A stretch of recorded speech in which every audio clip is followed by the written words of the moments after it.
are a person that gets easily agitated by energy-saving light bulbs. When switched on, there's a half a second delay, at least, and even longer to brighten a room properly.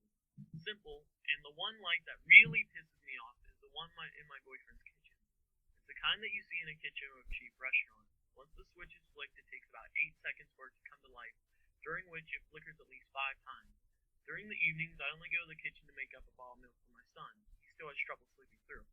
Most of the time, in a frantic attempt to make one and get it to him before he wakes anybody up, I usually don't switch the light on if the street light shining through the kitchen window is enough to aid me. But on this particular night, I felt like I needed to. My boyfriend and I were watching a movie downstairs when I heard the baby crying. I climbed off the sofa and headed back towards the kitchen, but I came to a halt in the doorway. Something didn't seem right, and a voice in the back of my head was screaming at me to switch the light on.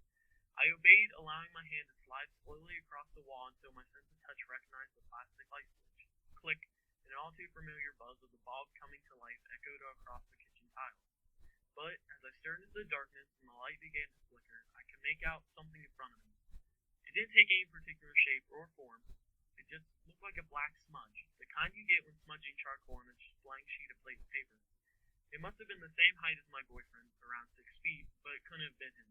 He was asleep in the living room. Once the flickering ceased, the smudge was nowhere to be seen. Must have been in my imagination, I thought to myself, until my son's cries began to get louder and became more distressed. I had already prepared a bottle earlier that evening and quickly grabbed it off the worktop. As I ran through the living room and reached the bottom of the stairs, his cries became even more distressed, so much that he was coughing and retching. My foot touched the second step at the same time my hand reached for the landing light switch. During the delay, I saw the smudge again, and it was now at the top of the landing, and I could tell it was looking at me. But as soon as the bulb lit up, it was gone. That was when I heard the bedroom door creak open and slam shut, and the screams, the blood-curdling screams of my baby boy. Adrenaline rushed through me, and I bolted up the stairs. I attempted to open the door, but it was locked from the inside. His screams increased in volume as I attempted to ram the door down my own body. I can remember myself screaming his name as I threw myself at the door with all the force my body could deliver. Without warning, whatever was in the room with my child unlocked the door and I fell through, falling to the floor and hitting my head. As I scrambled to my feet, the door slammed shut behind me and I could hear nothing. The screams only sounded my rapid heartbeat and violent panic. I turned to flick the light switch, but as I did, I felt a terrifying presence and it was behind me. I heard the floorboard creak as it took a step closer.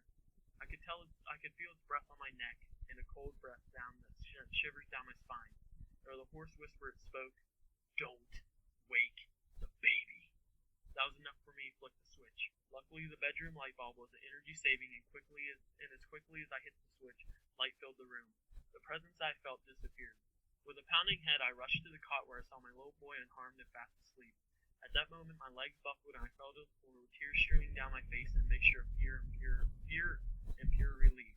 The door swung open and my boyfriend ran to the room, wondering why the hell I was screaming.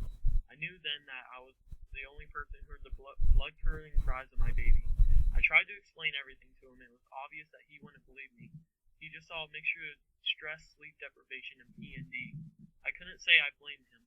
I never saw that smudge again. I believe it made itself known, and that was all it desired. Very so often, when the kitchen lights flicker, I'm sure I can hear it whispering to me ever so softly, "Don't wake the baby."